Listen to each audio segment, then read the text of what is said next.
antes vamos a intentar a ver este bloque que sean intervenciones para hacer preguntas o referencias a la exposición, y luego ya las otras intervenciones, digamos, más generales las pasamos al tema de debate, centrándonos en algunos apartados.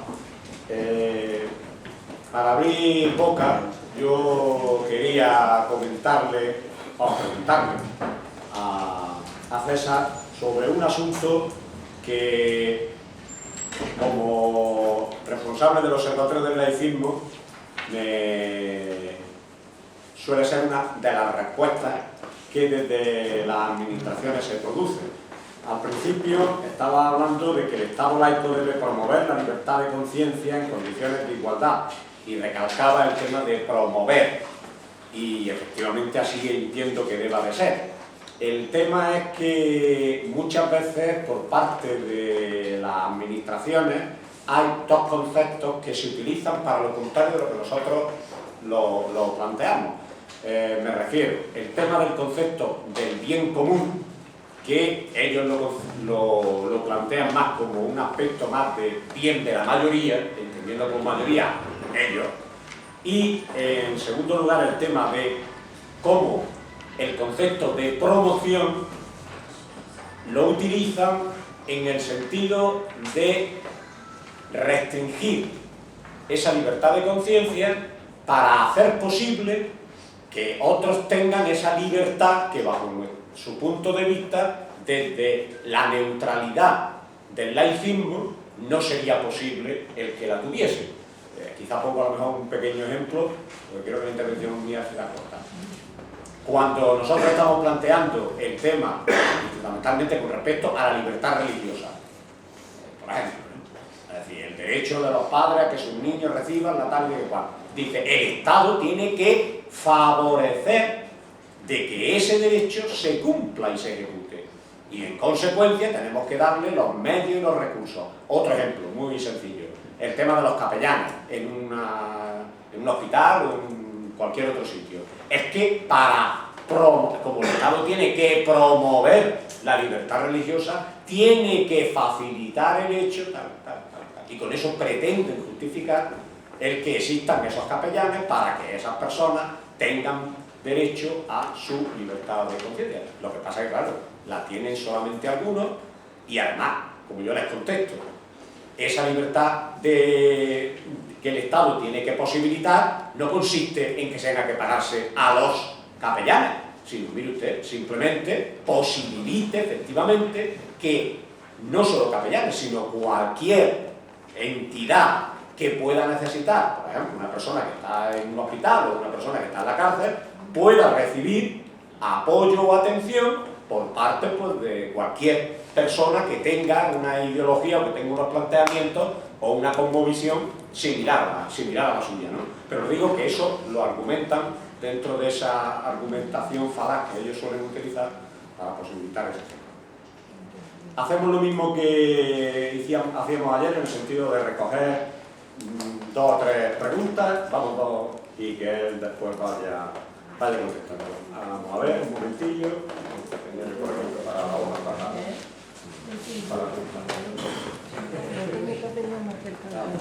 empezamos así, lo mismo que Carmen.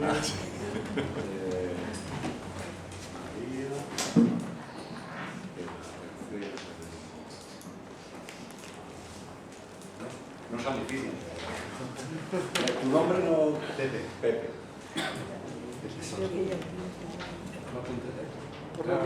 Sí. ¿A quién le toca primero? Sí. Y bien, espero que pueda apuntar. Pues, Antonio. Sí. Bueno, tú he intentado de haber presentado una comunicación que era lo mismo que ha hecho César, pero en vez de plantear el germen de una relación imposible, lo hubiera hecho como ya está publicado en la página, en el sentido como la simbiosis necesaria entre la cúspide religiosa y los grandes poderes. Está planteado claramente que ambas juegan con la fe, como una especie de llamamiento para defender esa acumulación de poderes cada día en menos manos. Desde Hayek, en el año 45, es cuando precisamente surge la respuesta después de la Segunda Guerra Mundial, y se plantea las grandes familias, los Rothschild y compañía, el rehacerse, y se valen de Kissinger y fichan a grandes cabezas de Europa para transformar completamente eso. Y se valen principalmente también de la Iglesia. La Guerra Fría se plantea precisamente cuando se elimina a Juan Pablo I. Allí se parece que la paloma se equivocó y entonces hubo que rectificar. El Opus y la CIA matan al Papa Luciani y entonces nos traen a un Papa oficialmente ya neoliberal, de extrema derecha, que es Juan Pablo II. Y a partir de ahí termina la Guerra Fría, las secuelas que hay, y se plantea una nueva alianza dentro del propio poder. Y terminado eso, le sigue su colega, su segundo Ratzinger, que no viene, como una vez que ha surgido y no es tan mediático y lo demás, conviene, como la pelea ahora puede estar en Sudamérica, pues ponemos un argentino para que luche también en la confrontación, privatización y lo público. Entonces, ahí hay una cuestión fundamental. Y luego, pues, ha faltado también un poco ver hasta qué punto ya Thatcher nos avisaba completamente cómo, primero, desprestigiar todo lo público, desprestigiar a los sindicatos para luchar contra ellos, y llegar a la situación en la que estamos con el drama sindical y esa serie de cuestiones. O sea, que es lo mismo que ha dicho César, pero planteándolo casi a la contra y con la necesidad inmediata para que se vea ese gran matrimonio de conveniencia que es las grandes cúpulas religiosas, que además vienen a completarse últimamente con los supuestos islamismos moderados, el llamado pacto multicultural o de las muchas por tapar religiones.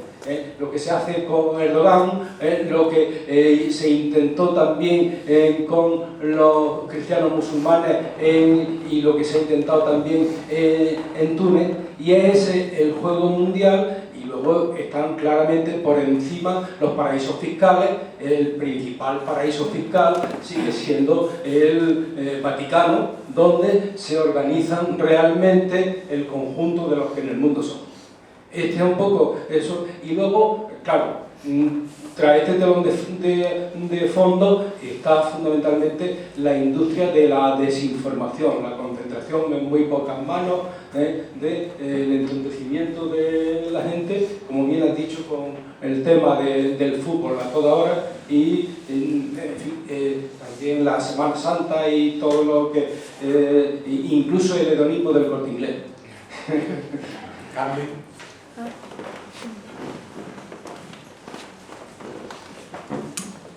Sencillitas. Pues sobre una cosa que has dicho, que solemos ver la corrupción que hay y de Bárcena y de todo lo que está pasando, pero que crees que puede ser debido a envidia. Yo creo que no, absolutamente. Yo creo que falta de coherencia. Vemos la viga en el ojo ajeno, pero no la paja en el propio. Ya sé que es al revés. Pero nosotros en nuestra vida diaria hacemos y vemos muchísimas cosas, pero no le damos importancia. Y se la damos a los demás. Y la tienen. Nosotros en nuestro medio podemos hacer muchas cosas de actuaciones más éticas de lo que otras veces hacemos. Y no lo hacemos, porque pensamos que eso no es casi nada, pero lo es. Y así, la corrupción de las grandes cosas que están pasando no es otra cosa más que existe una corrupción generalizada y una falta de ética en general. Y en general está en nosotros y en el vecino y en nuestros hijos y en nuestro... Es así. Y la segunda cosa que te quería decir, que os quería preguntar es, pues lo más simple. Me llama la atención lo del republicanismo, republicanismo y laicismo, una cosa como hermanada. Y aunque yo creo que es la mejor opción, la república, desde luego lo mejor y lo más empoderado para el ciudadano, no para el súbdito, sino para el ciudadano, yo creo que no hay contradicción entre que pueda haber un Estado laico con una monarquía representativa, ¿no?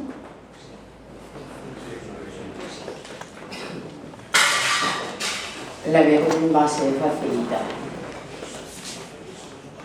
Primero darte la enhorabuena porque me ha encantado la conferencia, coincido contigo en casi todo, ¿no?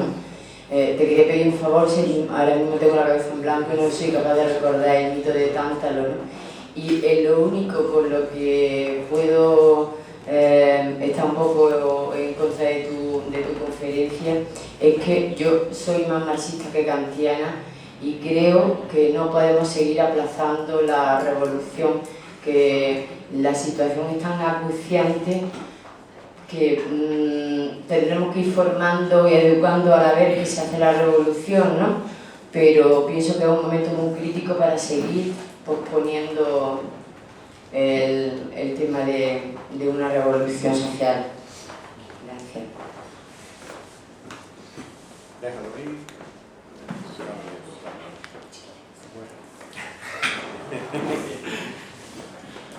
Como no me lo apunte se me olvida el cerebro.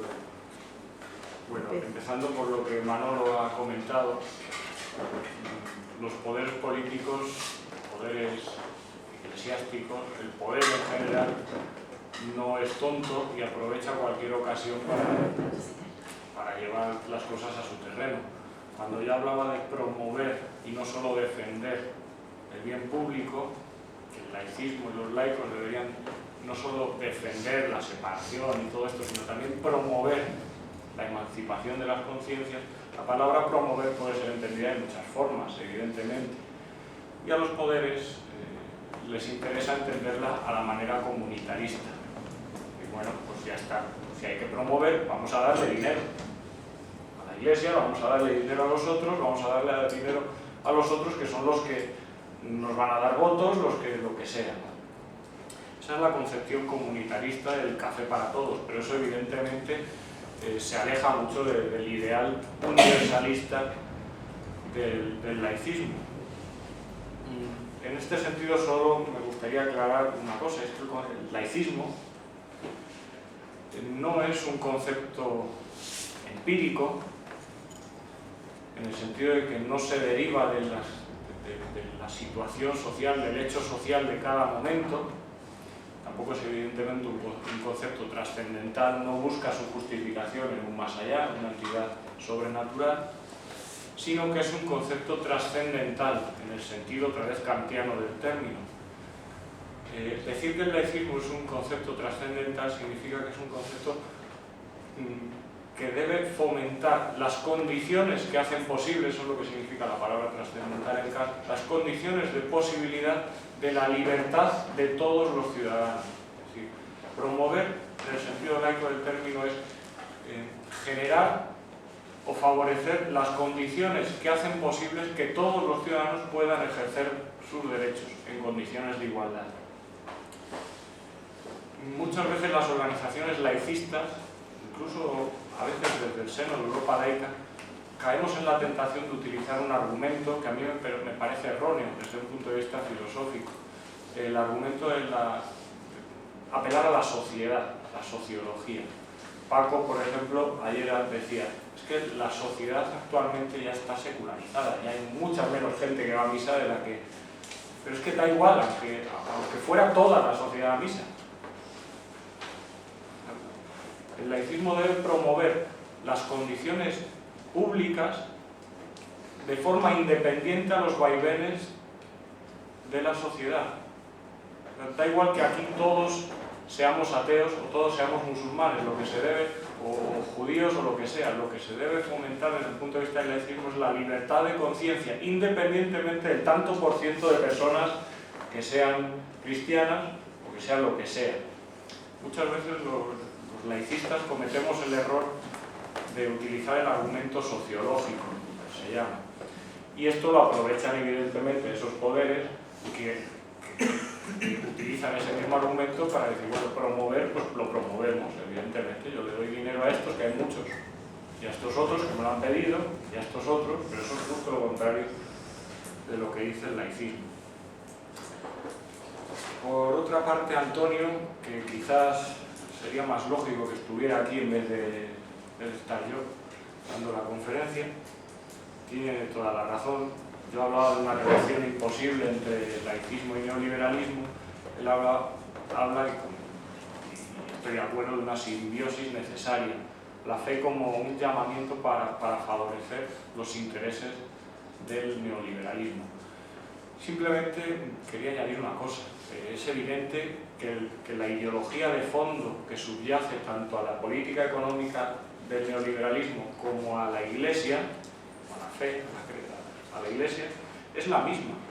Las dos cosas, neoliberalismo e Iglesia, favorecen la concentración del poder. Estoy intentando unificar los puntos en común que tienen las dos cosas. Las dos cosas favorecen la lógica de la dependencia. Las dos cosas se alinean con una concepción jerárquica de la sociedad. Las dos cosas conciben la sociedad, por tanto, de forma vertical. Las dos cosas utilizan el discurso del miedo y la retórica de la beneficencia. ¿No? El discurso religioso ya lo conocemos.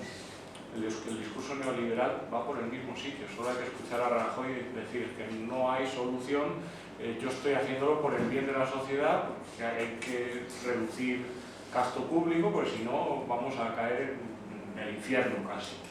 Es decir, las dos cosas utilizan el mismo discurso. Lo que no utiliza el mismo discurso es el laicismo, que es justo lo contrario. La concepción horizontal de la ciudadanía, donde todos somos iguales, donde no hay diferencia de derechos entre mujeres y hombres, y varones, entre niños y tal. La división de poderes. El laicismo va justo por el camino opuesto al que van el neoliberalismo y la Iglesia, es evidente.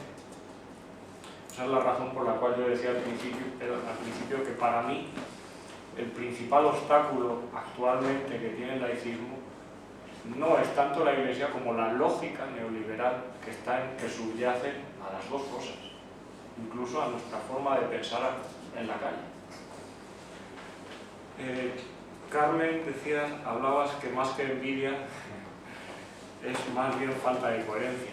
Sí, evidentemente, y no se puede generalizar, claro, yo generalizo así porque tengo un micrófono y me permito estos lujos, pero no se puede generalizar lo de la envidia. La gente actúa no solo por envidia, sino por falta de coherencia. Pero eso, en definitiva, me está dando la razón. Cuando hablaba de la revolución y de la educación, como dos caminos de que luego hablaremos, ¿no? Entonces, la gente no es coherente. No ve la viga, ¿cómo es esto? No ve... La viga, en este caso la viga ni no ve el ojo en la viga.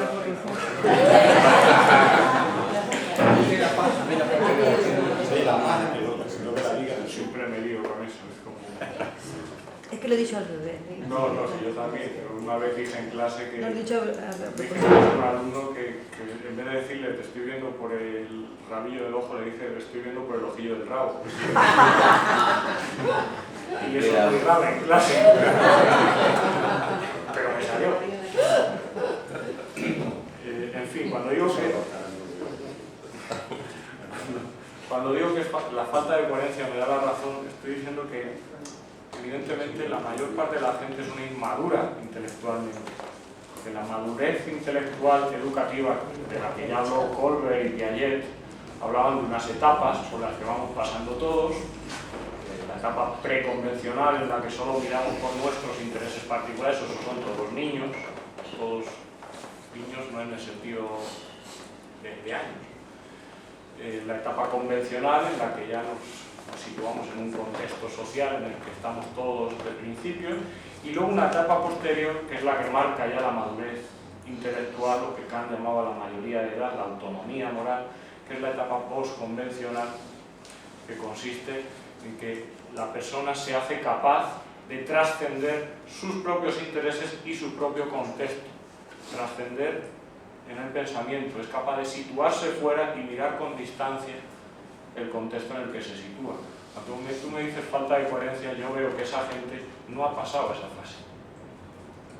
Es decir, ve los problemas cuando le afectan a sí mismo o a su contexto, pero no es capaz todavía de ver los problemas de su...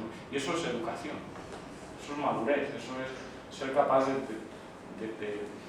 alcanzar esa autonomía moral de la que hablábamos antes. Con lo cual, eso lleva asociado los mismos problemas que antes. Si no has alcanzado esa madurez, pues, lo de la envidia evidentemente no sirve. Sí, al fin y al cabo, solo ves los problemas cuando te afectan directamente a ti y ahora, no ves el problema de fondo. Con lo cual, falta de coherencia es falta de educación. Desde mi punto de vista. Contradicción, laicismo y monarquía, desde mi punto de vista, es un sistema donde haya una monarquía, no hay un sistema laico. Que la monarquía implica una concepción, como hablábamos antes, jerárquica de la sociedad.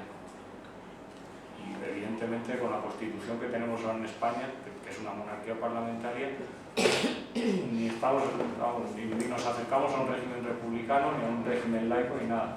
El artículo 6, ya no me acuerdo, siempre me bailan los datos. La Constitución, en el artículo que habla de la monarquía, dice que la persona de Juan Carlos I de Borbón no, es una persona sin responsabilidad. No tiene ninguna responsabilidad, eso lo dice la Constitución. O sea, que contradice los principios de la igualdad ante la ley, o sea, la propia Constitución está diciendo eso. Entonces, ¿cómo podemos defender estas cosas que defendemos aquí? También te doy la razón en una cosa muy clara. No porque deje de haber una monarquía estamos en una república, ni en una república laica. Mirad Italia hace poco tiempo gobernada por un banquero o por el mafioso de antes, ¿no? Eso era una república nominal, pero ni mucho menos se parecía a una república en el sentido que hablamos aquí. María, joder, esta pregunta es muy complicada, lo de... Sí. Revolución, estamos en un momento crítico, evidentemente, pero esto da para un debate que yo estoy de acuerdo, claro, revolución, pero ¿cómo encauzamos esa revolución? ¿Cómo damos rienda suelta a las pasiones más bajas asesinamos, nos sacamos la guillotina? ¿Qué hacemos? ¿Cómo encauzamos esto? Educación, revolución, eso puede ser un debate que pueda... Tú hacías un poco hincapié en el tema de educación y ella lo que quería es poner de manifiesto también el hincapié en el tema de que hace falta la revolución. Moverse ya. Pero yo creo que estamos todos de acuerdo en que necesita algo. Luego ya Un amigo en mío el debate ya plantearemos el tema. Evolución. Le pasamos el Y micro. lo de Tanta, lo que estoy dándole vuelta a la cabeza y se me ha olvidado. El mito de Tántalo es un personaje mitológico que El de la manzana. se dejaba llevar por un montón de pasiones y se le castigó a ir satisfaciendo según iba satisfaciendo sus apetitos, le iban surgiendo mucho más. Ya está, sí. Pásale el micro. Bueno, ahora ya la tercera fila. Bueno, pues yo no te voy a poner preguntas difíciles, voy a revolucionar el discurso presente. Tenéis la desgracia de que nos ha tocado tres ponentes que nos presentamos como profesores, tres filósofos. Yo no soy filósofo, he sido profesor de filosofía y realmente lo que he hecho pues desde la juventud es militar política y sindicalmente. Entonces, hay un problema, ¿qué es eso del neoliberalismo? Y luego lo de la relación imposible con el laicismo. En principio, el capitalismo como expropiación de los elementos fundamentales que consiste la persona, que sea independiente, que el fruto de su trabajo sea suyo, que por tanto esté en condiciones materiales de igualdad, es incompatible con la democracia real, ¿no? Pero el capitalismo en general. Ahora, el problema es el neoliberalismo, palabra que no es muy adecuada para definir la situación actual. No es una ideología. Se reviste luego de una ideología para dar racionalidad a su actuación económica.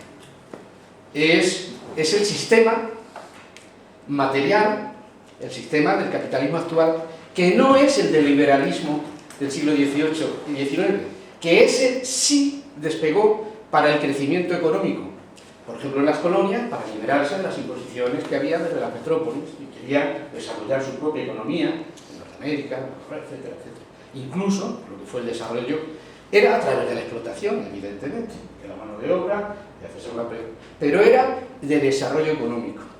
La situación actual, que digo, lleva a confusión la palabra neoliberalismo, pero no voy a hacer cuestión de nominalismo de nombres, yo también la utilizo porque lo utiliza todo el mundo, pero lleva a la confusión, no es la continuidad, no es el hijo. Estamos en la situación de justamente de descomposición del capital, donde el beneficio no se hace a través de la producción, sino fundamentalmente a través de la especulación. Es un cambio muy grande.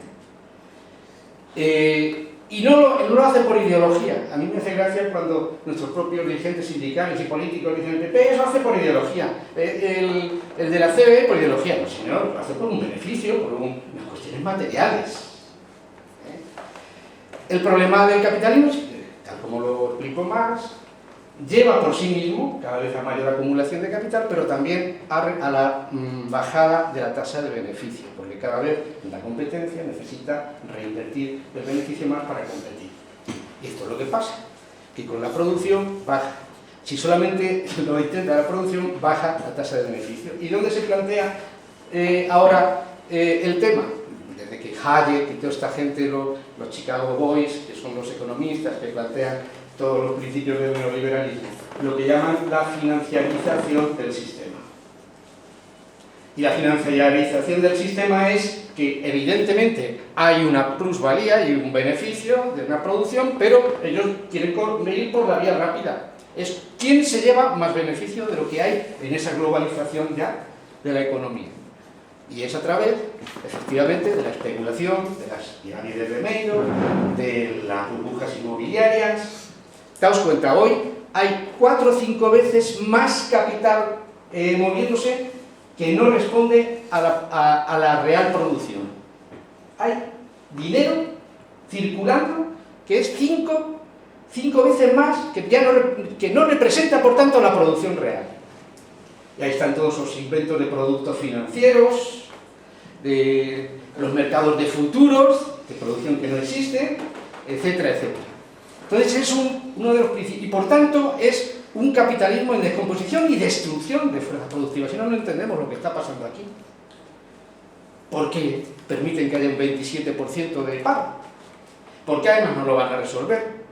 ¿Y por qué además, aunque para mantener cierto beneficio hay deslocalización y se van al tercer mundo para una nueva neocolonización en situaciones de esclavitud en Bangladesh, en China, etcétera, pero aquí también en el primer mundo? En el primer mundo dicen que no pueden mantenerse las condiciones que había. Entonces, el primer elemento de caracterización no es una ideología, es una necesidad del capital para hacerse con la mayor parte del beneficio. Segundo, aparte de la globalización y deslocalización, está también la reducción del gasto público, que es, por tanto, la reducción del gasto público es destruir los derechos y conquistas sociales que había, lo que hay en pensiones. Aquí ha sido la burbuja inmobiliaria, la siguiente que están preparando ahora mismo, y además yo lo he oído con todo descaro de uno de los asesores del Pacto de Toledo, es ir hacia la acumulación breve tiempo de 300.000 millones en pensiones privadas. Y lo dijo claramente, para eso hace falta que se rebajen las públicas, que las públicas no sean suficientes. Entonces se está preparando una nueva. Y evidentemente, como había conquistas que eran miles de millones, salud, educación, pensiones, desempleo, ellos ven ahí un nicho de dinero público acumulado que van a por él y van a destruir. Por eso dicen no gasto público, pero que no rebajar el gasto público, es destrucción de los derechos y hacerse con ese dinero, pues como han hecho con todas las empresas públicas, con Telefónica, con Iberia, con Renfe ahora, etcétera, etcétera. Allí donde hay una acumulación que es fruto de nuestro trabajo, del dinero público, van a por él. Y por tanto, privatización de todos los sectores públicos. A ellos le llaman liberalización, ¿no? Para hacer negocio privado, luego lo hablaremos esta tarde. A partir de ahí, efectivamente, tienen que revestirse de una ideología que dé cierta racionalidad, que parezca racional lo que ellos dicen, eso que decía Thatcher, no hay otra posibilidad, aquí nos dicen, no tenemos otra posibilidad, que si se quiere salvar el beneficio de los bancos alemanes que invirtieron en la burbuja inmobiliaria en España, pues que paguen el pato los bancos españoles. Y si los bancos españoles no pueden pagar el pato, ni los que hicieron los miles de millones que se lo han llevado a los paraísos fiscales, que lo pague el ciudadano de abajo. Así es su lógica, claro, tiene su lógica. Dice, no hay más remedio, claro que no hay remedio. Lo de estado mínimo, ojo con eso. Estado mínimo en cuanto a estado de menos servicios, destrucción de servicios públicos para la población, menos gasto público. Pero el Estado no lo destruye, es instrumento de imponer la privatización, es un instrumento de destruir lo público. Y vaya que si lo utilizan, y la policía con porras. ¿O no nos hemos dado cuenta que ha aumentado la represión? Es decir, no han prescindido. Y utilizarán, como dijimos, Internet para controlarte. ¡Ojo! Ya sabemos algunos que estamos muy controlados. Pero mientras nos dejen, seguimos dando guerra. Digo, entonces, yo creo que es importante situar en qué momento estamos, que es el de destrucción. Es el de destrucción, descomposición, no el momento de ascenso del capital, que aunque era explotación, era desarrollo económico. Hoy no es ese. Tuvieron de qué recurrir, no es ahora, a 2 guerras mundiales, la segunda se llevó a 62 millones por delante, ¿no? Y una destrucción inmensa para luego, evidentemente, bueno, además de otras cosas, fue para... perdió un imperio, el alemán, pero ganó otro. Y a través del plan Marshall introdujo sus multinacionales en Europa, en Norteamérica, ¿no? Entonces, ¿qué salida? Y digo porque yo quiero luego descender a un tema. Digo, primero, yo creo que sí ha dicho elementos de esto, pero quedan así un poco difusos, de que estamos en un momento diferente. Segundo, ¿qué soluciones? Cuando hablas lo de la revolución, lo de educación. Esto es muy viejo. Claro, está. Y también los krausistas. Incluso la institución libre de enseñanza, y aquí se ha llevado, es que has dicho, estamos inmaduros para la democracia. Uy, qué peligroso es eso. Porque siempre podemos estar inmaduros. Es al revés.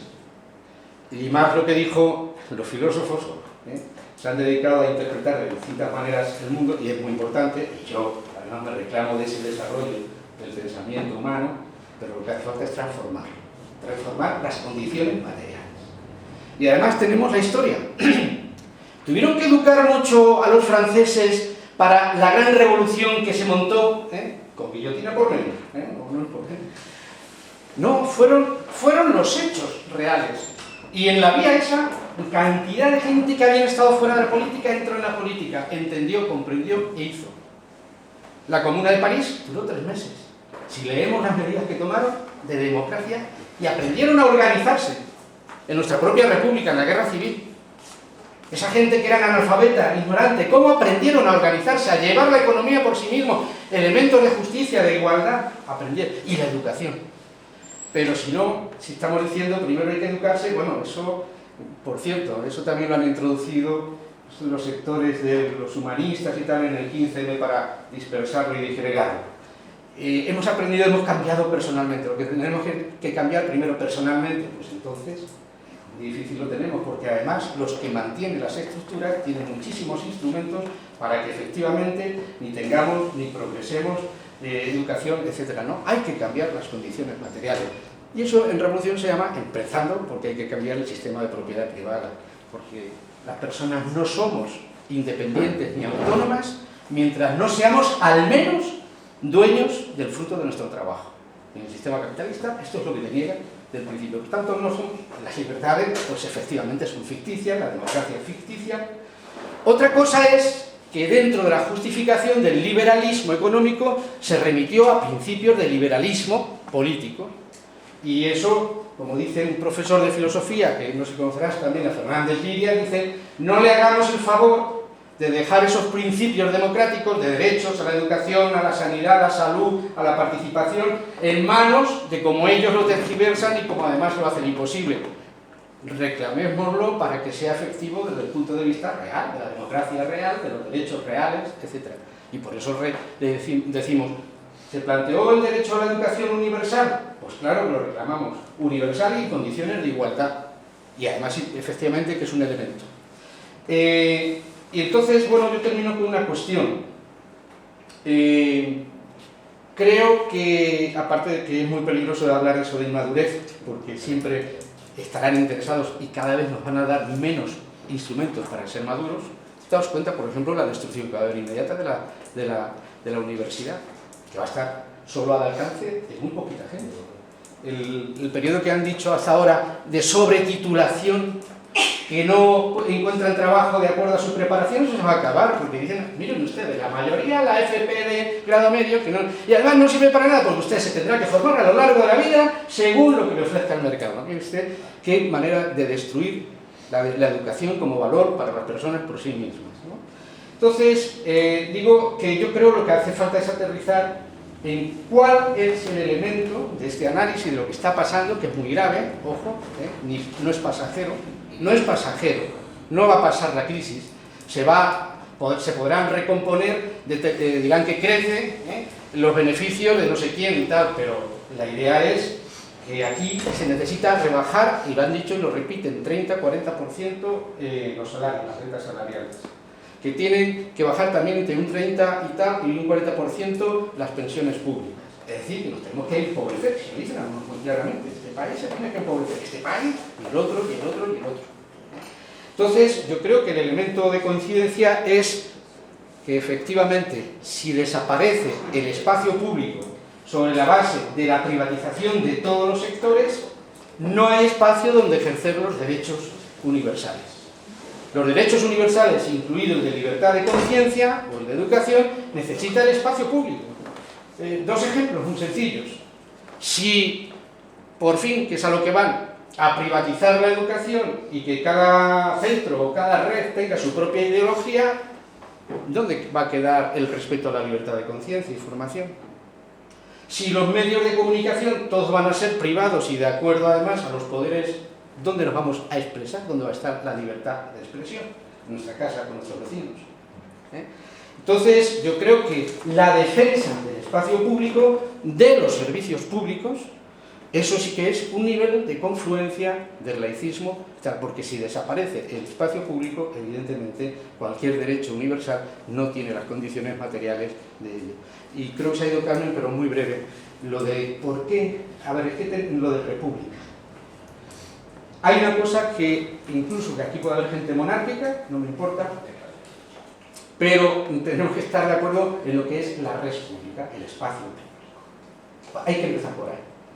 El espacio de derechos y deberes comunes. Eso es la res pública. Un espacio que es el de todos y donde decimos no deben interferir los intereses ideológicos o materiales privados. Porque eso es lo que nos permite ser ciudadanos y tener un marco de convivencia y cohesión. La res pública. La forma política, pues evidentemente ahí podemos discutir. Está claro que donde hay una monarquía y un señor es más ciudadano que los demás, tiene más derechos que los demás, encima es impune, inmune, etc., como mínimo ya tiene un déficit democrático de origen. Como máximo, es decir, tendremos que la res pública es la de los ciudadanos en un mismo terreno de igualdad. Y luego veamos formas. Claro que hay repúblicas que, sin embargo, el poder económico hace que unos sean más iguales que otros, claro. Pero esa es la pelea, para que la res pública sea realmente res pública. Y evidentemente la monarquía ya de principio lo niega, es anticuada, son restos de privilegios anteriores. Y de aquí sabemos de dónde vienen, sabemos que no es de adorno, etcétera, etcétera, ¿no? Entonces, yo creo que hay que concluir en eso. Y yo creo que para el debate, yo tampoco quiero llevar aquí un debate sobre qué es, no es el neoliberalismo, que es importante, ¿no? De qué situación, porque no nos confundamos del siglo en el que estamos viviendo, ni del tipo de capital. Pero yo creo que el debate deberíamos verlo en por qué motivos y cómo confluimos con la resistencia, a pesar de todo ese poder y tal, la resistencia y la defensa de un espacio público ciudadano donde efectivamente la libertad de conciencia, lo de promover hay que tener mucho, porque efectivamente lo que ha dicho Manolo es, yo incluso en lo de la carta programática, y ya está, Juan Antonio Barón estuvo de acuerdo cuando se lo escribí, hay que quitar eso de promover el pluralismo ideológico. Oye usted, respetar el pluralismo ideológico que haya. El Estado lo que tiene que garantizar son las condiciones, y la condición es la neutralidad. Es en sentido negativo. Usted sea neutral. Usted no dé privilegios y no permita que algo privado utilice los instrumentos públicos, que son coactivos porque son públicos y universales, y que por tanto hace de lo privado algo público. Usted evite eso. El pluralismo habrá, porque será natural. Pero lo otro tiene el peligro de decir, como tengo que promover, no, mire usted, cada quien respete y permita el respeto. Y que nadie tenga menos derechos por sus convicciones. Pero entonces, ¿qué tiene que promover? ¿El creacionismo y el evolucionismo? ¿Pluralismo ideológico en la escuela?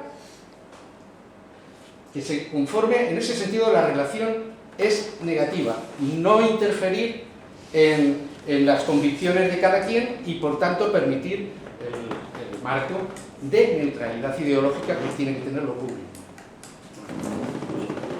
La idea.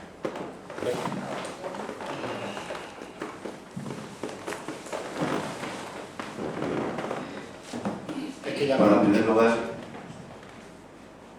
Pepe, de Orihuela, en primer lugar felicitar a César porque la conferencia ha sido muy interesante y muy clarificadora. Y argumentar algo al hilo de lo que ha comentado María antes. María, ¿no? Sí, sí. Lo que has comentado antes, que has hecho mención sobre Kant, has mencionado a Kant varias veces, ¿no? Hablando del asunto de la mayoría de edad, de alcanzar la mayoría de edad, y el asunto de primero educación y luego revolución.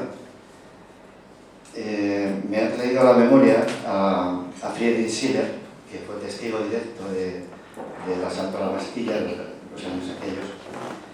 Y desde luego el libro que me ha venido a la memoria, que es el de Cartas sobre la educación estética del hombre, ¿no? Interesante porque él, pues siguiendo el argumento de Kant, pues continúa con la estética, ¿no? Y dice que no se puede hacer la revolución sin tener una educación estética, ¿no? Pregunto yo, porque esto siempre me ha dado mucho que pensar, ¿no? Dice, ¿cómo es posible? Porque hoy, por ejemplo, gracias a que el asalto a la Bastilla y aquella barbaridad de guillotinar a la nobleza y la realeza, se acabó con la Iglesia y con la monarquía en tan solo un mes. Francia no tiene rey y Estados Unidos tampoco. De algo tuvo que servir aquello, ¿no? Aquí es salvajismo. Bueno, en contra de ese argumento, Schiller, que era revolucionario también, era republicano, comentaba que no puede ser, que antes de iniciar cualquier movimiento, el pueblo, las masas, tenían que ser educadas estéticamente. Interesante planteamiento, porque ahí me tiene un poco, bueno, ¿y cómo hacemos esto, no? Porque aquí el problema es, no es cuánto sabemos, qué conocemos y cuánto debatimos, sino qué hay que hacer. Pregunto, ¿qué hay que hacer? ¿Qué hacemos? ¿Qué tenemos que hacer, no? Porque teorías no las sabemos, pero la práctica, ese es el tema de la cuestión, ¿no? Pues Schiller defendía incluso al rey, al monarca, al Luis XVI, porque se opuso a que lo guillotinaran, ¿no? Era un acto de salvajismo, etcétera, etcétera. Bueno, aparte de todo eso, que me parece inquietante, ¿cuál es el planteamiento? ¿Qué es lo que podríamos hacer hoy como medidas concretas?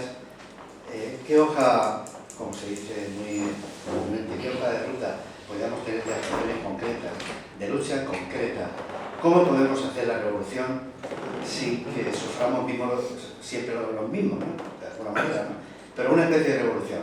Hoy tenemos medios para hacerla y es simplemente clarificar las cosas y tener claro todo lo que hay que hacer. Por ejemplo, si hay, que darse de baja, es decir, del catolicismo, la gente que no somos católicos, pues que tengamos un procedimiento y que lo alcancemos definitivo.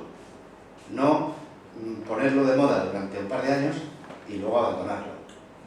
Entonces esto ahí no estamos bien. Creo que tenemos que acabar las intenciones, las políticas. Esto se ha abandonado. Estamos sufriendo una cantidad de abusos por parte de la Iglesia en los municipios, con respecto a la Semana Santa, por ejemplo, y eso pues no se aborda porque no tenemos puntos concretos para seguir. ¿Cómo podemos denunciar eso? ¿Qué argumento jurídico podemos tener ahí presente para poder trabajar con ese abuso, ¿no? Cosas más concretas. Ya no digo cortar la cabeza al arzobispo, ¿no? Ni cortar la cabeza al rey, pero sí hoy deberíamos de irnos un poquito hacia unos argumentos mucho más prácticos. Esta es la pregunta. Raquel no está, pues... Es una preguntilla. Voy a ser breve porque estamos todos hablando. Mira, solo quería preguntarte por el movimiento conservador, ultraconservador en el neoliberalismo.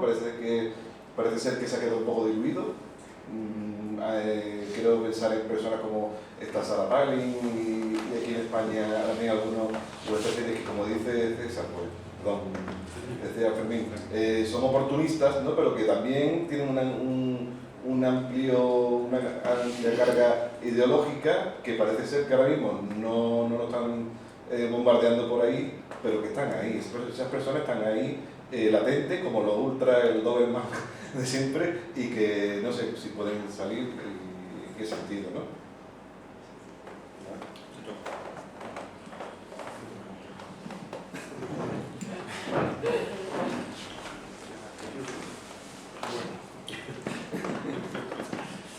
Voy a empezar por donde me parece, con Fermín, pero por lo último que ha dicho Fermín.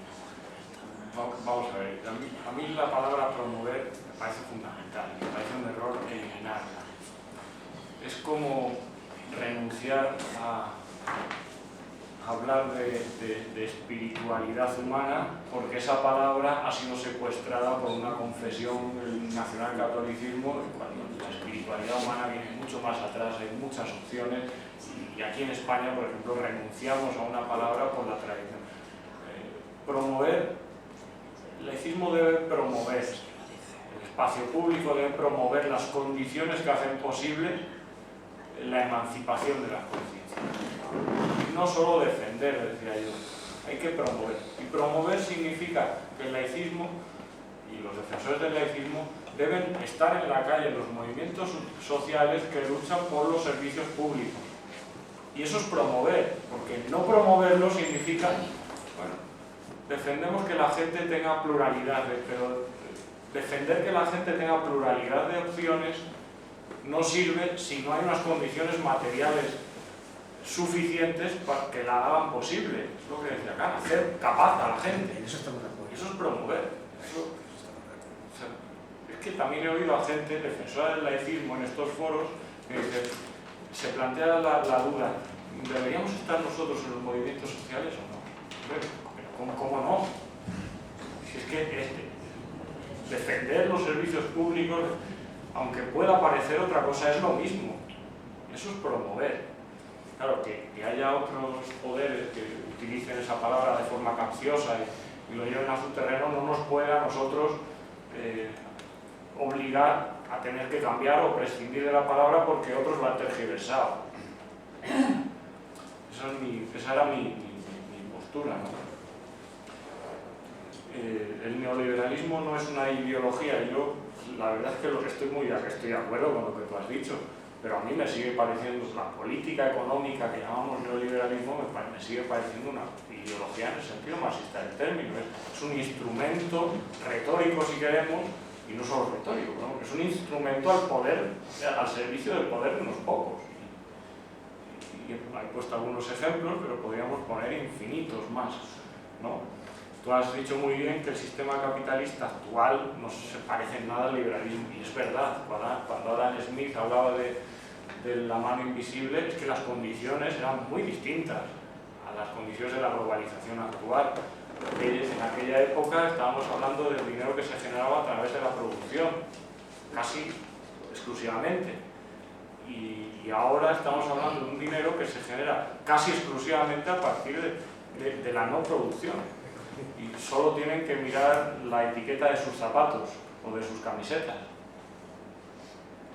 Bueno, nosotros no, pero si vas a un instituto, te vas a la calle mismo, miras a la gente las camisetas de Nike, de Adidas, les miramos las etiquetas y en todas ellas pone Singapur, China, Indonesia. ¿Eso qué significa? Que las grandes multinacionales no producen, ya dejaron hace tiempo de producir, ya no tienen fábricas. Nike no tiene ni una sola fábrica en todo el mundo. Dedican todos los beneficios que tienen a la publicidad y a las marcas. Han externalizado la producción, que ahora mismo está en Indonesia, en estos sitios, en las condiciones que todos conocemos, esas fábricas que a su vez se ven obligados porque no tienen otra opción. En fin, las grandes multinacionales no producen, han dejado de producir.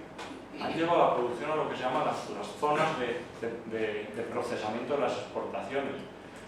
Naomi Klein explica muy bien las consecuencias para el trabajo que tiene eso en su libro No Logo, ¿no? Y ahora las multinacionales lo único que hacen para fomentar la acumulación capitalista es invertir dinero en la marca, la producción. No, si queréis vender una marca, intentad no pisar una fábrica, porque se producen eso dicen los publicistas de las grandes multinacionales. Y una consecuencia de la que no hemos hablado, de esto que decía Fermín, es la gran colonización orquestada de esas grandes multinacionales en los espacios públicos. Las marcas han ido poco a poco comiendo todo el espacio público. Ahora mismo no hay sitio que esté libre de una marca, de una multinacional. Incluso nuestros propios cuerpos son maniquís sobre los que se exponen esas marcas. La labor del laicismo, aparte de la libertad de conciencia y todo esto, cuando yo hablo de promover las condiciones de posibilidad de la emancipación de la conciencia, también significa reclamar espacios públicos libres de esos condicionamientos, no solo religiosos, no solo de otro tipo, también economicistas, también de estas cosas. Hubo un movimiento, y no sé si lo sigue habiendo, en Estados Unidos que se llamaba Movimiento de Recuperación de las Calles. Era un movimiento revolucionario, cortaban las calles, unas calles muy concurridas, y lo que hacían era impedir que pasaran coches y limpiar toda esa zona de todos los logos y todas las marcas que hubiera alrededor. Eso también es lucha laicista, eso también es promover que no se nos imponga esta ideología, ¿no? Es decir, hacer a la gente capaz de emanciparse de todo este tipo de poderes. La reducción del gasto público es destrucción de derechos sociales, evidentemente. No vamos ahora a descubrir el Mediterráneo en todos los sentidos. El Estado mínimo es una forma de imponer un sistema privatizado, ha aumentado la represión. Es decir, aparte que lo del Estado mínimo es una falacia retórica, igualmente. O sea, la falacia de hablar de la idea de desregularización del mercado, del Estado, ¿no? El Estado ya deja de regular nada, se contradice claramente con una de las consecuencias del neoliberalismo, la recapitalización con dinero público de la banca. Pero sí es que eso va en contra del propio ideal del Estado mínimo separado de... Es una intervención, claramente, pero una intervención dirigida a lo que interesa, ¿no? Bueno, hay que transformar las condiciones materiales que terminen con todo tipo de alienación y van en el mismo sentido del anterior. Transformar es promover, en definitiva. En fin, Fermín lo explicará seguramente después en el debate. Hacía tiempo que no escuchaba hablar de Schiller. Cómo me gustó Siles en la carrera. Y es verdad, ni siquiera había pensado en él. Siles se oponía al terror, a una revolución terrorífica, y era capaz de comprender que la revolución puede tener muchas consecuencias muy nefastas, aparte de ser, desde el punto de vista ilustrado, contraproducente, porque es imponer un ideal emancipatorio con una guillotina, eso es una contradicción en los términos. Era perfectamente consciente de que toda revolución debería llevar asociada a la educación estética del hombre. Estética no en el sentido puramente artístico, es una educación global, casi en el sentido de Condorcet. Cuando hablaba de las 5 lecciones sobre la instrucción pública, más o menos va en la línea de lo que yo decía, pero tampoco soy capaz de desentrañar las medidas concretas de lucha que debemos. No tengo la respuesta, no sé cómo hacerlo. Tú hablas de una revolución desde abajo, con cuestiones prácticas, reales. Tampoco nos lo ponen fácil. Bueno, ya se encargan de no ponernos lo fácil. Yo no he sido capaz de apostatar todavía. Yo no he sido capaz. La iglesia que me tiene que mandar a mí de vuelta el certificado ese, donde tengo todo lo del bautismo, pues no me lo da. No soy capaz. Es decir, pero es que no solo eso, que la Iglesia ya tiene mecanismos para contrarrestar con creces la posible fuga de estas cosas, el propio mecanismo del bautismo. Se bautiza a los niños cuando, bueno, no solo cuando no tienen uso de razón, sino cuando no les ha salido casi ni nada, al nacer. Y los laicos muchas veces decimos, bueno, eso es cada confesión, cada tal, hará sus cosas en el ámbito privado y no nos podemos meter ahí. Yo digo, joder, que el bautismo es una barbaridad, es una aberración, es introducir a una persona que no es capaz de pensar todavía en una ideología concreta, en una creencia concreta, y no solo eso, sino hacer que esos datos sirvan como argumento para reclamar luego privilegios públicos. Y me están utilizando a mí, que no he sido capaz de apostatar todavía, están utilizando el dato de mi bautismo para decir es que hay un 80% de católicos en España. Es decir, no deberíamos los laicos no solo apostatar o educar o enseñar a la gente para, mira, esta es la posibilidad, el derecho a la apostasía y tal, se reduce de la libertad de conciencia, sino también, oye, que es que eso no lo podéis hacer. No podéis bautizar a un niño antes de que él decida. Y nos escudamos en, bueno, las cosas privadas, lo que decía Fermín antes, garantizar el pluralismo ideológico, que cada cual, a mí me parece un poco... Si puedo... Me va a permitir, digo, por una aclaración sobre lo que se acaba de comentar. La primera de ellas es que desde Europa Laica, en su momento, debatimos y discutimos esta historia de hasta qué punto no era un ataque a la libertad de conciencia el hecho de que personas menores sufriesen el que se incorporaran sin el ejercicio de su voluntad a una confesión religiosa que, por otra parte, una confesión religiosa con unas connotaciones, es decir, que no era simplemente como un partido, vamos, como un club de fútbol que te borra y te quita rápidamente o tal, sino, incluso si no pagas, pues ya está, ¿no? Es decir, que no era eso, sino que tenía unas connotaciones mayores.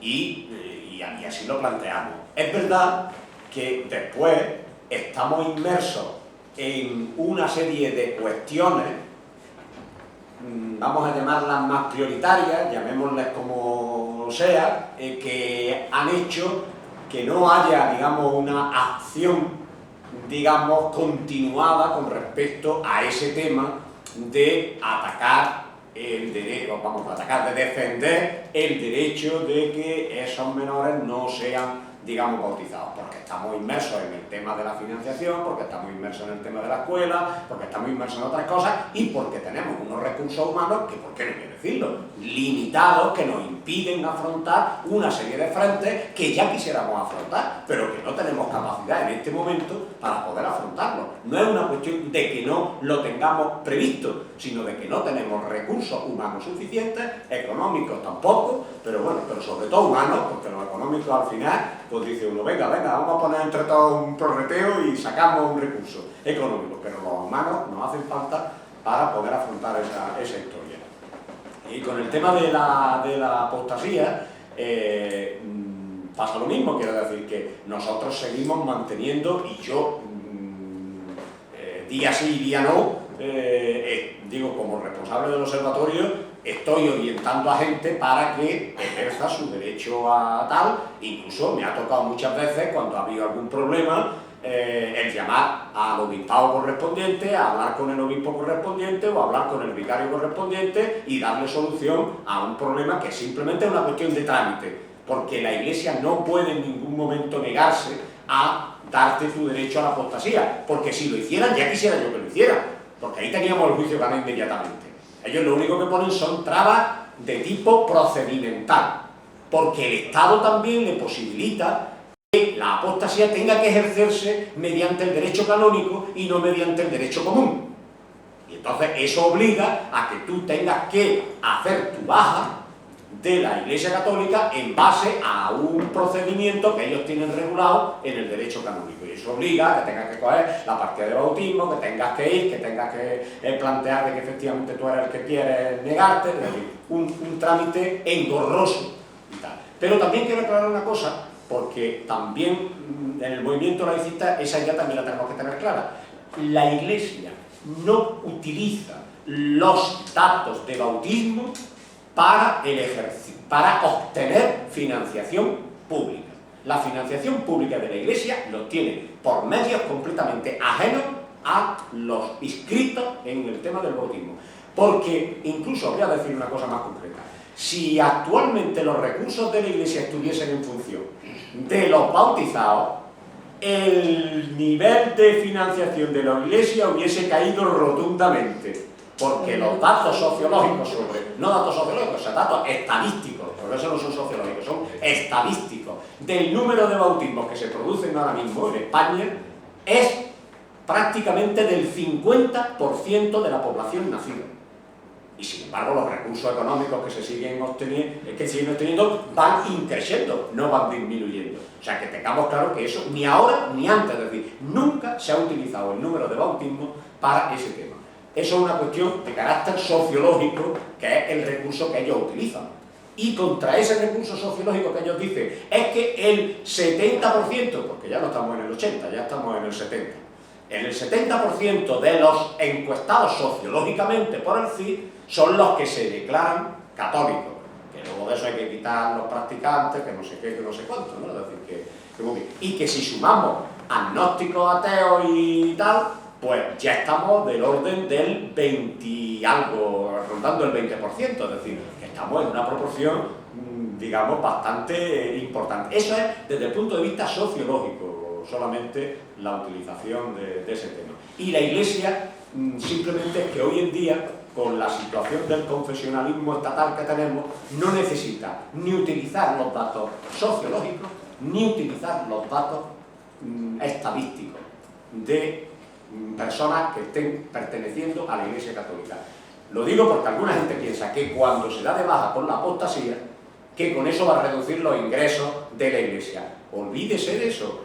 Uno ejerce el derecho a la apostasía porque uno quiere dejar de pertenecer a esa organización y decirle claramente, mire usted que y tal. Y desde el punto de vista de Europa laica, fundamentalmente ese tema se plantea desde el punto de vista del derecho que tiene cada persona a ejercerlo y desde el punto de vista, digamos, político, de la repercusión que tiene el hecho de que mucha gente se diera de baja al respecto. ¿Vale? Corto que me... Lo que pasa es que sí que es cierto que eso es evidente, pero sí que lo que yo decía antes era que la Iglesia no está utilizando esos datos, o sea, esos datos no son la causa de la financiación de la Iglesia, pero sí lo están utilizando para la opinión pública, para justificar. Entonces, a mí eso me parece denunciable, además de todas las campañas. En fin, que cómo encauzar o cómo canalizar la educación estética del hombre a través de una revolución, no sé responder. Una cosa Y Jorge, ¿cómo ven este proceso neoliberal los movimientos ultraconservadores? Pues yo tampoco sé responder, pero me los imagino frotándose las manos.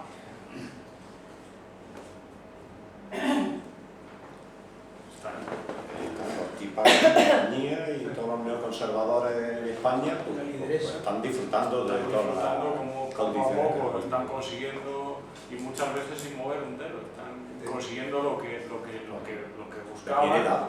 Le viene dado. Yo entiendo que un ejemplo concreto. Parece diluido, ¿no? La cosa, que ya no se habla tanto del neocon y este gente porque no le hace falta, quizás.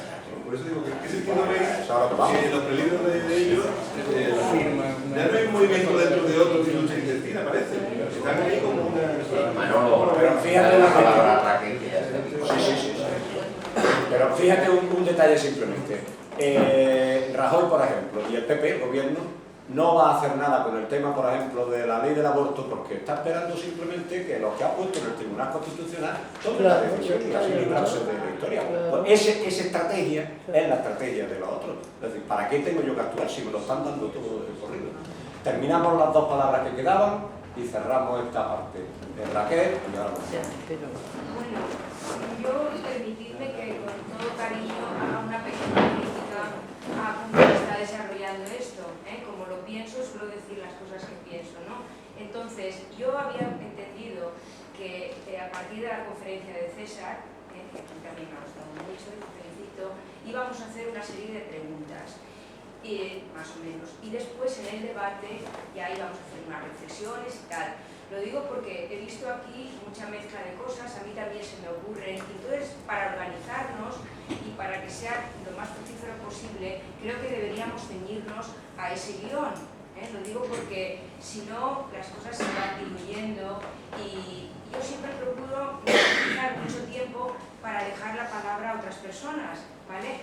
Entonces yo concretamente tenía dos cosas. Bueno, antes también voy a utilizar un poco yo el tiempo. Quiero deciros que yo vengo a estas jornadas, igual que voy a jornadas de otro tipo, pues para aprender, para aclararme, pero fundamentalmente como militante de esta causa también, tengo también otras causas, para convencer a gente, porque pienso que tenemos la razón, y que se adhieran a nuestra causa. Es decir, que me interesan mucho las propuestas, lo que aquí vamos a decidir para poder hacer de una manera conjunta, siempre en esa línea. Yo quiero convencer a la gente y que a la causa del laicismo pues cada vez se unan más personas, porque creo que tenemos la razón, ¿vale? Entonces, siempre voy a ir en esa dimensión, Yo había apuntado, cuando has hablado del PIB, es cierto que ese concepto de un país, pues el PIB es lo importante, ¿no?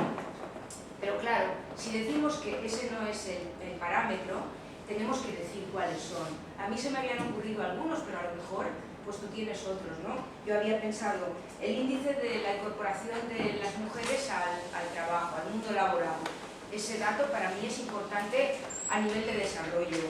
O, por ejemplo, los derechos sociales, o qué nivel de laicidad hay en las instituciones, o el salario mínimo, o los índices de paro, porque todos estos son derechos que como laicistas debemos nosotros defender, son los derechos del bien común. Entonces, cuando a la gente le decimos que el PIB no, también hay que decir alguna cosita más, porque si no, muchas veces el personal pues no se aclara y tal, ¿no? Y después ha salido el tema de que si educación, revolución, yo seré breve, pero también yendo a la dimensión práctica. César ha dicho que hay personas que, creo que ha dicho que protestan fundamentalmente por envidia. Vamos a ver, yo creo que no, que esto no es así, no es por envidia, la situación es terrible y la gente protesta. Ahora bien, estas protestas no nos llevan a ningún sitio de la manera que se están dando. Yo también salgo mucho a la calle, pero lo que falta es una organización. La gente, además de montar unas plataformas que cada día salen nuevas, desaparecen, la gente también, como los ojos de Guadiana, nos falta organizarnos. En la medida que tenemos claras las cosas y que tenemos una coherencia, pues un ejemplito muy concreto. Yo soy de las que en su día pensó que a lo mejor retirar un dinero el día tal de los bancos podía ser algo importante. Y eso no prosperó. Hubo gente de sindicatos y tal que dijeron que eso no era conveniente y tal. Bueno, pues eso a lo mejor llevado bien y de una manera organizada es es una manera de mostrar una lucha muy clara, ¿vale? Entonces yo pienso que hoy en día falta organización. A lo mejor la gente primero tiene que aclararse, tiene que debatir, pero si el debate es para que se quede aquí y nos tomemos algo, a mí eso ya no me interesa, de verdad, me cansa. Quiero que eso nos lleve a crecer, a dar pasos y a consolidar como una alternativa que se plantee pues, un cambio de dirección de lo que estamos viviendo. Es que no puede ser, Fermín antes ha explicado cómo el capitalismo va reestructurándose, como el capital financiero lo ha explicado muy bien. Nosotros hemos de hacer frente a eso. Hay algunos políticos incluso que lo dicen. Bueno, pues sumemos fuerzas. Si lo dicen unos políticos y nos parece bien, pues igual podemos confluir con quien sea, ¿vale? Pero yo creo que es falta de organización. Entonces lo de la envidia, yo no estaría de acuerdo, y nada más. Manuel. Quiero comenzar por decir que si en realidad hay neoliberalismo o ha habido neoliberalismo, es bien porque los políticos, la política la ha dado entrada al sistema. De otra parte, lo que se entiende, digamos, que lo que se quiere es tener un sistema social. No olvidemos que un sistema social sin capital, es decir, sin dinero, es imposible. Luego hay que pensar en qué forma se puede formar ese Estado social teniendo en cuenta que el capital no será necesario. Otra cosa es que muchas veces confundimos lo que es lo social con lo que es caritativo. Y en lo caritativo, ¿qué se hace? Dar a comer al hambriento, ¿no? Dar, yo qué sé, que duerma, etc.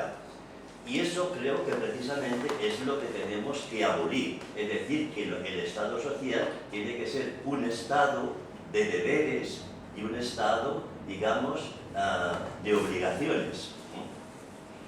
Para eso, en realidad, es necesario vivir en una democracia. Pero ¿cómo es que se puede vivir en una democracia? Muchas veces uno dice, pues votando. Yo cuando no quiero hacer una crítica, digamos, a los problemas que tenéis aquí, específicamente, digamos, en España, para mí votar no es tener ahí una lista que coges, saltas y no conoces a nadie de los que están dentro, no sabes ni quiénes son, si son los corruptos, si son los cuñados, si son así los incapaces. Eso, doy mi opinión, no es un tipo de votación, eso no es democrático. Hay que elegir, digamos, por vivir en un país, digamos, del centro de Europa, voy a poner su ejemplo, es decir, que muchas votaciones, es decir, las personas que van a ir al Congreso son votadas individualmente. Y cuando la votación se hace individualmente, se hace mucho más en función de la personalidad que del partido. Aquí se vive muy dividido entre lo que dicen las dos Españas, la de derecha y de izquierda. Es verdad que en otros países, aquí hay una historia que lo puedo comprender, que se vive en ese sentido, pero que en otros, digamos, en otros países no existe esa diferencia entre lo que son las izquierdas, entre lo que son las derechas.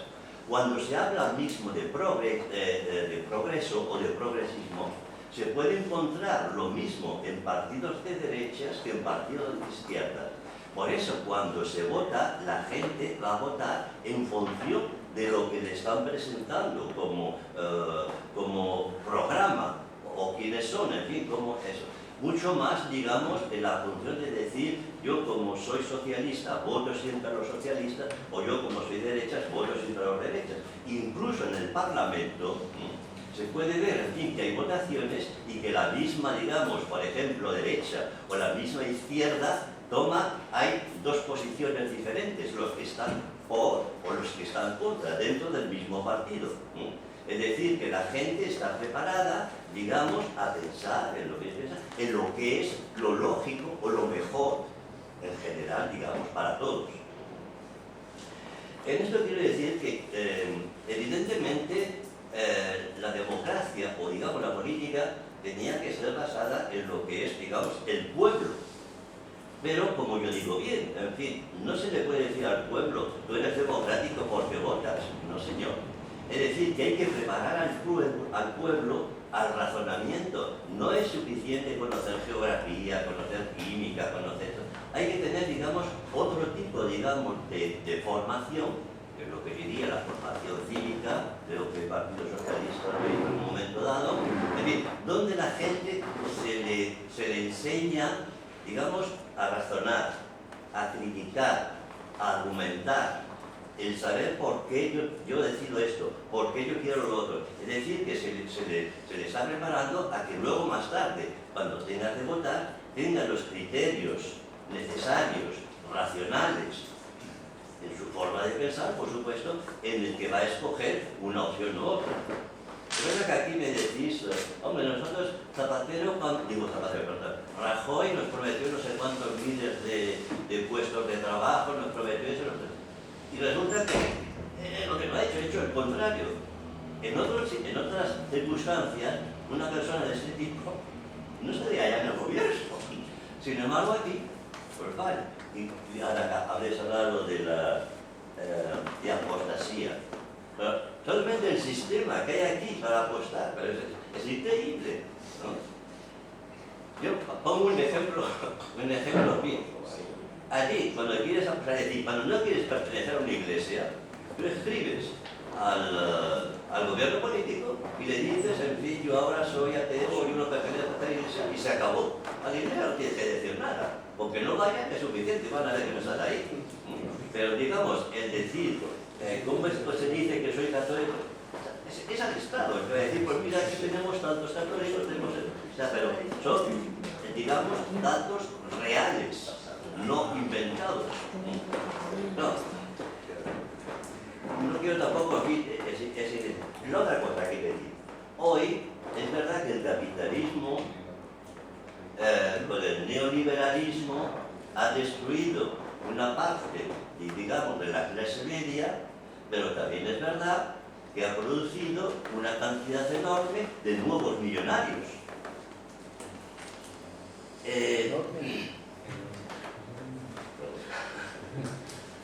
Entonces, ¿qué es lo que ocurre actualmente? Yo tengo una visión, digamos, un poco más europeísta por la situación. Hoy día, yo veo, en fin, que las cosas están cambiando. El neoliberalismo está, bueno, primero puesto en cuestión, es decir, que no, y están viendo qué es lo que hay que modular. Y yo diré que las primeras medios que se están poniendo para ellos, por ejemplo, que yo conozco, se está poniendo precisamente en una nación que por naturaleza es neoliberal, como es Suiza. Todo lo que es, digamos, el secreto bancario, todo eso está desapareciendo. Y eso es muy curioso con respecto al secreto bancario y con respecto a los países, digamos, de Europa. Alemania, Francia han pedido al Estado suizo que diga quiénes tienen cuentas allí. España lo ha hecho. España no ha hecho nada de eso. Y ha tenido incluso aquí aquel famoso muchacho que que sacó una lista de personajes que los envió a Francia y luego los envió a Alemania. Y esos dos países comunicaron a España, en tiempo de Zapatero, las personas que tenían cuentas en Suiza. Pero no ocurrió nada. Zapatero se cayó y no ocurrió nada. Es decir, que en definitiva, que sea de izquierda o que sea de derecha, hay cosas que vienen a ser lo mismo. No sé, que podemos pasar al debate, porque es que esto es un debate. Son las preguntas que hay que hacer. Tenéis que controlar el tiempo también, desde la mesa, recordar. Sí, pero como hemos permitido que otros intervengan más ampliamente, yo no me siento con el derecho a cortarle ahora a otra persona cuando le permití a otro que hable más. Así de sencillo. He intentado desde el principio decir que la parte esta fuese y que tuviesen un poquito de autodisciplina. También estábamos intentando que estas jornadas fuesen unas jornadas relajadas, que no tuviésemos unos tiempos marcados, y por eso es por lo que también lo estamos haciendo así. Es decir, estamos dando posibilidad de que cada uno pueda expresarse, porque así estaban diseñadas las jornadas. No es simplemente... Sí, Manolo, pero el que alguien No, hable disculpa, y hable no hay más palabras. Y incluso le voy a pedir a César que no conteste a lo que sea planteado, que conteste muy sucintamente, porque es que son la una y entonces no va a haber debate ninguno. Venga, 2 minutos. Raquel, un minuto. No tengo la solución. Bueno, yo no. Ah, me está contestando. Sí, estoy contestando. ¿Cómo la lógica del beneficio económico obliga actualmente a las empresas a la carrera por el capital? Si no, se hunde. Pero no es la única alternativa que hay. Te invito a leer el libro de Christian Felber, La economía del bien común. Ahí propone, y además se está llevando a la práctica, no es una propuesta puramente teórica, lo que él llama el balance del bien común. Es decir, medir la utilidad o el beneficio de una empresa por el balance del bien común en vez de por el balance del beneficio económico. Y apunta varios de los parámetros de los cuales tú has dicho uno. Simplemente los voy a dar 20 segundos porque os invito a leer el libro y veréis que está todo. ¿Me puedes decir el nombre del autor? Christian Felber. Balance, los indicadores del bien común, la utilidad de los productos, es decir, cómo satisfacen las necesidades de la ciudadanía. Las empresas actualmente son las que hacen productos que no son necesarios. Las condiciones laborales, si la empresa produce de manera ecológica, el trato a los clientes, la solidaridad de la empresa con respecto a otras empresas, el reparto de ingresos, el trato y remuneración que reciben las mujeres. Si se toman las decisiones democráticamente, son indicadores con unos parámetros que organizan perfectamente y que ya hay empresas en Europa, sobre todo en Austria, que están funcionando según el balance del bien común, y algunas ya en España. 5 minutos y pasamos al debate.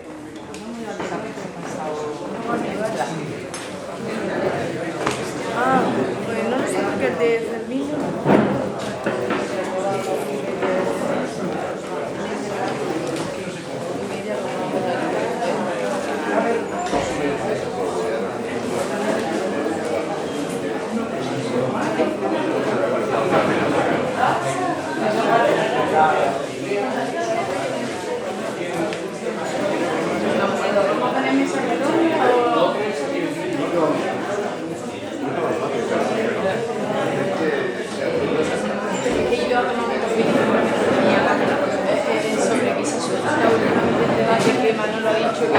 No, porque entrevistar en largas.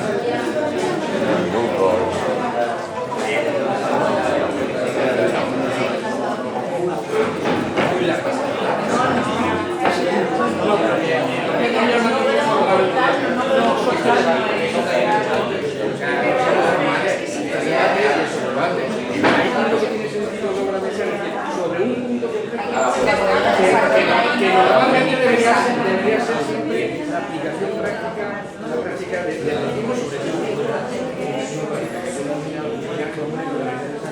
¿qué razones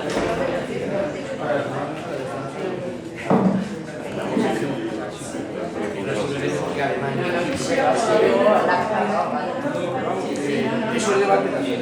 Claro, claro.